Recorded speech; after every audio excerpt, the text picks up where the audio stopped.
Welcome, everyone, to this week's episode of Provo City School District's What's Up with the Soup podcast. I am Superintendent Wendy Dau, and we have an exciting episode for you this week. I am joined by two Timpview High students from our CAPS program, Samuel Camargo and Spencer Perry. But first, we can't forget our updates. A reminder that there is no school on Monday, March 18th. Monday is a professional development day for teachers. This means that students do not have school until Tuesday, March 19th. As the next step in the board's development of a new strategic plan for the district, focus group sessions will be held on Monday, March 18th and Tuesday, March 19th. The focus group sessions are to gather additional feedback from parents, community members, students, and employees. An email with a link to sign up was sent to all parents and employees on Tuesday, March 12th. You can also find the link to sign up on the district website and on all district social media platforms. If you are interested in hearing updates regarding the construction projects happening across the district, please visit the district website and click on the new construction newsletter sign-up link. Newsletters will be sent out every 2 weeks. The Board of Education currently has one new draft policy available for community input on the district website. From the main page of the district website, click on the Policies, Form, and Documents button. On the next page, at the top left, there is an orange Review Draft Policies Here button. The new policy available for review is a draft Student Board Members and Student Advisory Council policy. We will accept feedback until our next Policy Committee meeting on Monday, March 25th. The Policy Committee will then review that feedback and take a final draft back to the board for review on April 16th. Fifth grade parents, registration is underway for Camp Big Springs and has been extended to March 29th. There are still plenty of spots available. Remember, if your student would really like to attend camp, but you may need help paying the registration cost, there is a scholarship form available at the main office of your elementary school. The next school board meeting will be an all-day meeting on Friday, March 29th. The public is welcome to attend, but there will be no public comment.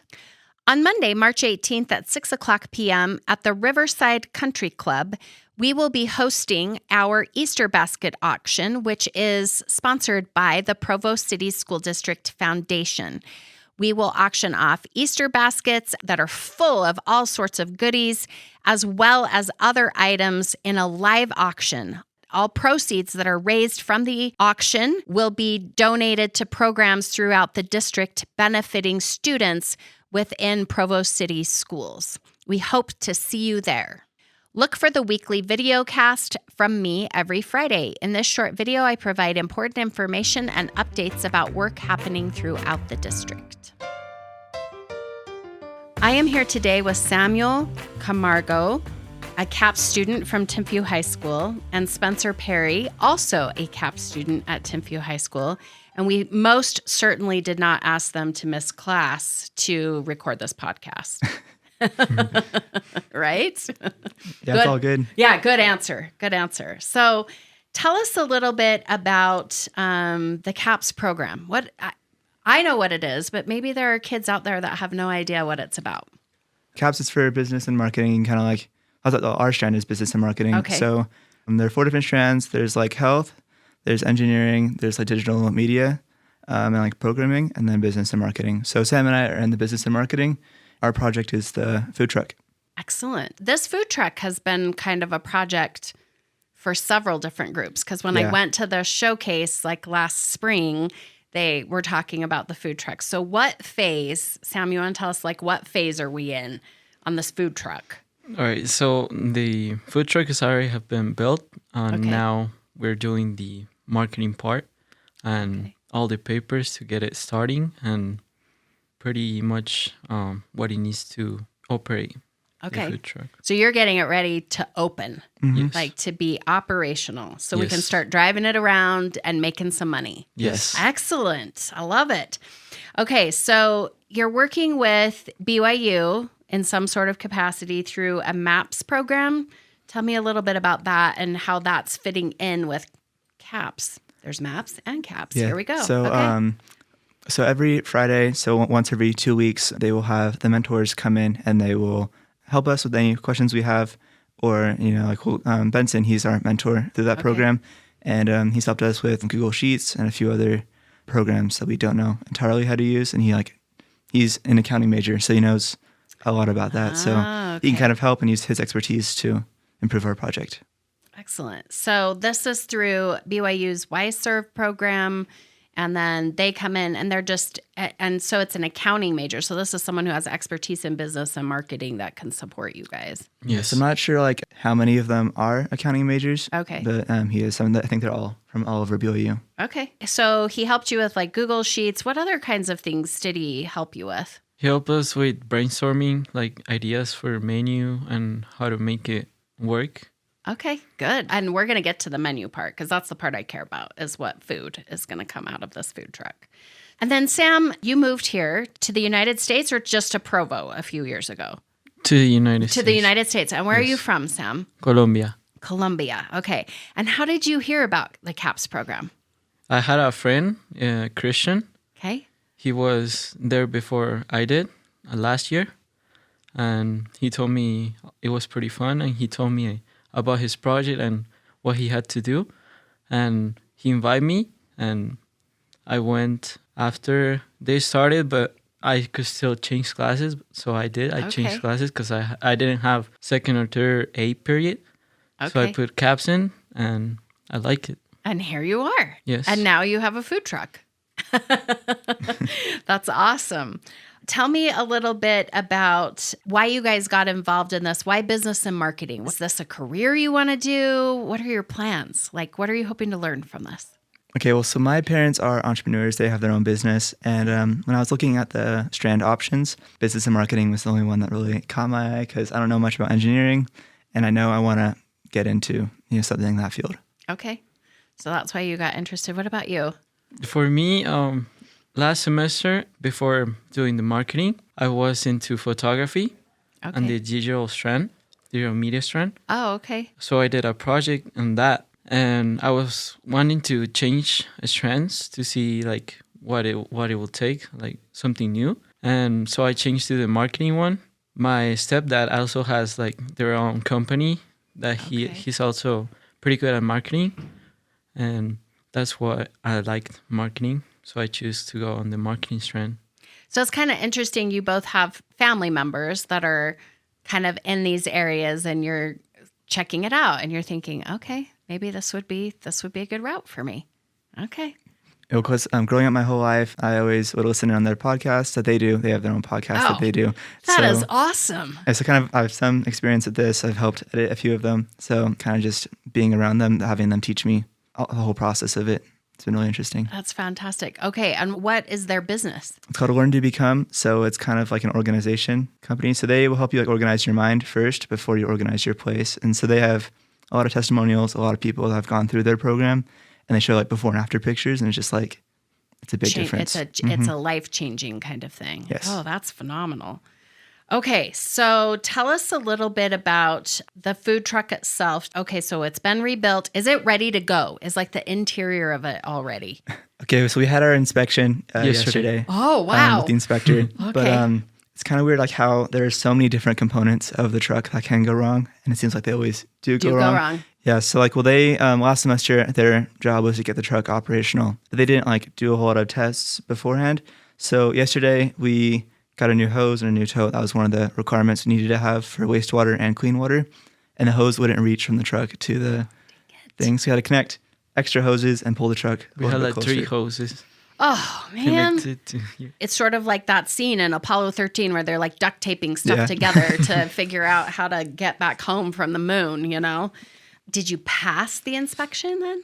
So we had 2 or 3 more things that we needed. Okay. One of them was the water heater. That started leaking as soon as water started going through it, but it was brand new and never been used. So Clay Bingham, he's our client for that. He wanted to talk to the maintenance guy and just have that fixed. So okay, great. Yeah, there are a few more issues that were very small, but we'll pass next time. Okay. And so how long do you have to wait before you can get it inspected again? So Clay was saying a week, right? Yes. Yeah. Oh, okay. Mm-hmm. So pretty quick. Yeah. So we'll pass the inspection. Okay. And then what are you going to sell in this truck? What are you going to make? What are you going to sell? How's that all going to work? And how did you come up with the ideas for your menu? And How did that all come to fruition? Yeah, so Clay's idea was to, have different groups like FBLA and DECA, different, student-ran groups to sign up and volunteer for this truck during football games, school events, that kind of stuff. More of a fundraiser for their school trips or uniforms, stuff like that. And so we had an idea for a few different menu ideas, but then we thought it'd be fun if we had a few snacks and drinks predetermined. Okay. And then let them choose the main course. Oh, that's a great idea. So if it's like a French club, they can have a French dish, have it something that's they can be creative with it. Oh, great idea. I love that. Okay. Well, if you could pick, Sam, what you would want in the food truck for them to make, what would you want to buy from a food truck? I used to work in a food truck before. Okay. And it's hard to do big dishes. Yeah. Because you have to store all the food and prepare all the food. But in that food truck, I think hamburger sandwiches, Subway style, somewhere like that. Something that's a little more simple that you can store stuff pretty easily. That makes sense. See, you're being very practical. I would be like, well, what do I want to have, though? I feel like I would like a Nutella-filled crepe or something, with ice cream and, I don't know, whipping cream, strawberries, something. I don't know, something. Yeah, well, because with stuff like that, it's very niche market. So for a food truck that needs to be very successful, it needs to be a wide, broad end. So you're just bringing up another point. So something you've learned in this process is that when you narrow it too much, then your customer base is much smaller, right? And so the more you can make it broad and appeal to a wider variety of people, that's when you're going to make more money, right? Yes. Okay. It was funny because while I was putting together a snacks and drinks list that can be bought in wholesale with a good profit margin, I showed Shannon Kwan, she's the director over the business and marketing. And so I showed her the drink options, and we had Coca-Cola and then Diet Coke. And then she was like, no, you got to have Coke Zero on there. Because it's really true. Nobody wants she wanted Diet that. Coke. And so, some people did that were there too. So kind of But you have to have both. Yeah. Oh, that's tricky. So it's good to see her perspective and what she would want in there too. Okay. That's excellent.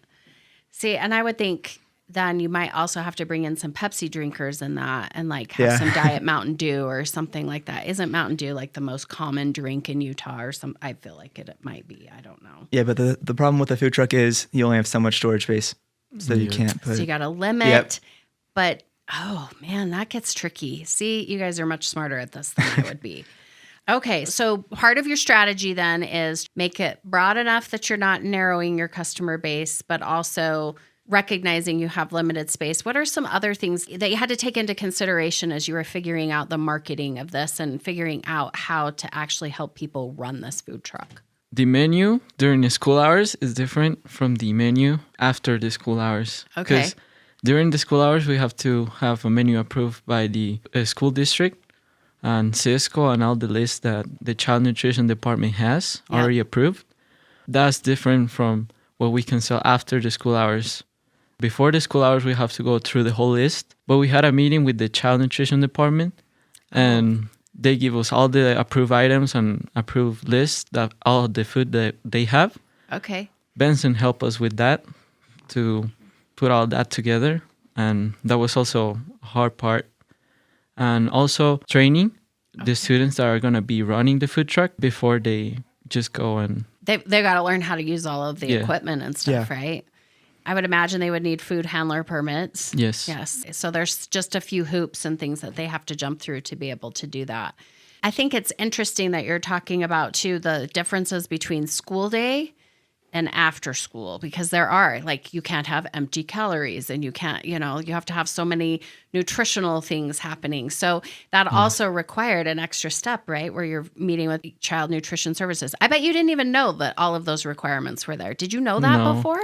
Yeah, well, so I haven't really had it school lunch a lot, ever. So kind of also learning about that was really good. But I didn't know that you had to have 50% green, I think was the requirement for any bread products. Yep. So, you learn new things. If a group wanted to use this food truck, what's going to be the process for them to check it out? Or have you thought about that, or who's managing all of that? Yeah, so we were thinking that because the students can't obviously drive the truck, for them to do that, they have to find either their advisor for the club would have to be the one driving, be the one signing off on things. So we have a Google sheet, a slideshow we're starting to make that we can send to people to review with their clubs, have some pictures of the truck, have some like processes, say, oh, here's the food handler's permit training that you need to do beforehand, Okay. and make sure that your advisor knows all of that. Okay, so there's almost some training for advisors that are going to be utilizing this for fundraising purposes, that type of thing. And then I'm guessing that as they're running this food truck, there's going to have to be almost like a rental fee that's part of like helping with the upkeep of the truck, right? So the district needs to pull a piece of that off, right? So that everybody can have access to it and use a little chunk in case the water heater breaks again or something like that, that they have the money to fix it. Would that be your understanding? We're not really sure exactly what is the percentage that the district's going to keep, Okay. but mostly it's going to be fundraisers on the clubs. For the students. For the students, yeah. Good. Because part of our checklist to have this project complete is to have a business plan. So we went through and we did like a rough draft, gave that to Clay. Okay. He's still reviewing that. He's going to let us know how we can improve on that. But part of it was, the part of the plan I came up with was to, how by the first month or two, like me running it, me and Sam, whoever else is doing it, have that create an emergency fund. So Okay. for gasoline, to buy future food, and for emergencies too. And then after that, all the profit is going to go to the students. Okay. And then tell me what you had to put in your business plan. What were some of the things that were required? So target market, just, who are we looking for? Competitive analysis, looking at other food trucks. Well, before I had the interview, I actually went with my dad and we went and we visited like 2 or 3 other food trucks. Okay. We saw what they were doing, like what they do if it rains, how they can change their prices, really quickly, other stuff like that too. Excellent. What are the biggest expenses that you're learning about that are tied to running a food truck? I'll say that the biggest expenses are the time. Okay. The time just to coordinate everything, make sure everything works before going and sell, and having everything set up, like having your food plan and everything, like who's going to do what, who's going to be the cashier, who's going to be cooking, all of that. And how many people can you fit in this food truck? Because I can also increase output, but there's also a limited amount of space. So what would be the maximum number that you could have helping in a food truck at one time? I would think like 4 or 5 on the inside, that would be good. But then Clay and Juliana, his assistant, were talking about having a few people outside of the food truck. Okay. To talk to people and other stuff like Almost kind of like when you go to a restaurant and they have someone that, the chef is sitting back here, but they're executing all the orders. They're like telling them what they need and how this is wrong and send this back or whatever. And then they're handing it to the servers and carrying it out. So you could have someone that could kind of help along those lines. And besides a food handler's permit, what other permits have you had to get? You had the inspection. What are some of the other kind of what we would call red tape types of things that you had to go through to get this ready? Well, since Clay is going to be signing off on the truck and going to be managing that, he needed his food management certificate. Yes. There's something else that he needed to get like that. And then health permits. So Clay is like a food manager. I'm going to put him in charge of so many things now in the district. If you want to, yeah. I think he's my man on so many things. That's amazing. Keep going. I'm sorry, I interrupted you. Yeah, but then also health permits, make sure the whole truck is good. And then business permits, like can we operate? Okay. Where can we operate in Provo and what times? Okay. What are the unique requirements? Like a food truck moves around. So how does that work? Because most business licenses, they want a location. So is there a specific type of licensing you get when you're mobile like that? It's just a food truck, food vendor's license. Okay. Yeah, that's what it's called. Okay, so there's like a special license for this that they get. Okay. It was kind of cool because I saw this one map of Provo, and downtown was all blocked off. You couldn't put it anywhere in these blocks, like in the CBD, Central Business District. And, you couldn't put a truck at all there. And why? Do we know? I think just with emergency services, I don't know, other issues like that. Yeah, they don't want a whole bunch of people like lining up or cars being in weird places. Yeah, so it's like a perfect square. It's like jagged, like different blocks were marked off. Fascinating, because I would think that would be the perfect place for a food truck. Well, I'm sure when the street's blocked off for parades or other stuff, then it's okay. It's free game. Okay, gotcha. That makes sense. How could it be a barrier if you're not understanding this process? And let's say I want to have a food truck and do this. who would you go to get help? Like you had this person from BYU that was helping you. You have Clay that's helping you. Who gets help outside of that? How would you find out about this and what to do? Where would you go? Well, I'm not sure you can jump in feet first and just buy a truck and hope it's going to be ready. Hope for the best. Yeah, that might be an entire waste. But there are programs. There are courses you can go through. There's one guy named Pat Flynn, and he has never owned a food truck, but he actually went through and created a course on how to do that. So it was a challenge with himself, like, hey, I can create an online business doing this, like, in this amount of time. And then it worked. Like, he just started a food truck, like, blog website with the course and everything. So there are courses available for people to start. That's great news. How do you decide, like, you want to expand your market, but how do you also decide, like, this is what I want to be known for? What advice would you give to kids that are going to be using this food truck for fundraising? It's a food truck run by students for the students. The marketing, it's the phrase, is run by students. Okay, I love that. And it's for the students. That was fun. Like, it's a food truck run by students. Yeah. That's mostly like what we were thinking.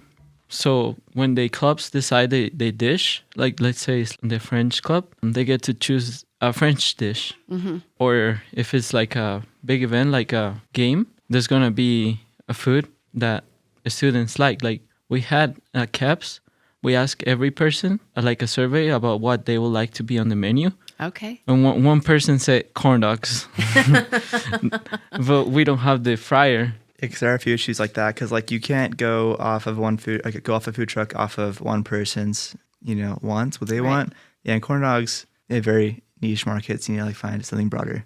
Yeah, can you find the food trucks that just have corn dogs?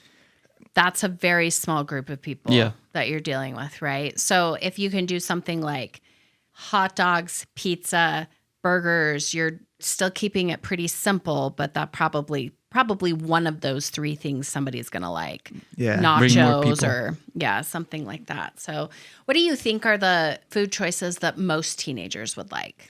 Yeah, I think just pizzas, hamburgers, nachos, that kind of stuff. You want it to be aromatic, so something that people can like smell from far away. Oh, because see? there's like plenty of food trucks, and they smell that one thing, like, oh, what is that? Because I don't know. I want to eat that. Yeah, and also, going to like a Timpview basketball game, they had the concessions little booth in the back, but nachos are just chips with cheese. That's it.